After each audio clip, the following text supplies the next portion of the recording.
Yeah, so I mean, I think one is to identify patients at risk. People who are seropositive is the formal indication. In our center and our big centers, they're starting to use the drug in the higher risk population first, as people get used to the drug. Um, the other thing that is the drug does have some drug interactions, so people need to be careful in terms of drug interactions. They are not severe; they're mild to moderate, but people have to be careful about dosing of tacrolimus, sirolimus, cyclosporin, and other drugs. So, I mean, I think that's in the paper, that's in the package insert of the drug. So, just to be careful as you start the drug.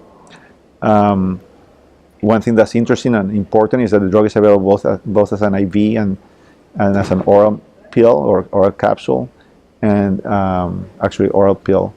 And some patients who cannot take PO, it's good to start with the IV. The bioavailability of the oral medication is lower than the IV. So one thing that we've been doing a little bit is patients who start early after transplant in the hospital, we're actually starting with IV for a few days to make sure they get to a steady state level quickly, and then we switch them to oral a few days later to minimize any risk of, just to put them into the therapeutic range very quickly. Because of the safety profile of Letermovir, it's not myelosuppressive and it's not renal toxic. There is a clinical trial, a phase 3 trial going on right now in kidney transplant recipients that's comparing valganciclovir, which has been the standard of care, to Letermovir in a head-to-head trial. So I think that's an important trial.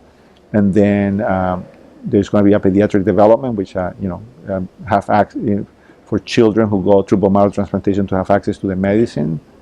And then other questions that we're trying to ask is, can it work for treatment? And then the obvious question for many people is because the drug has a different mechanism of action. It inhibits the terminase when valganciclovir, foscarina, and cellulose inhibit the polymerase, where combination therapies may be of interest and efficacious and down the road. But those are questions that we need to answer in the next couple of years.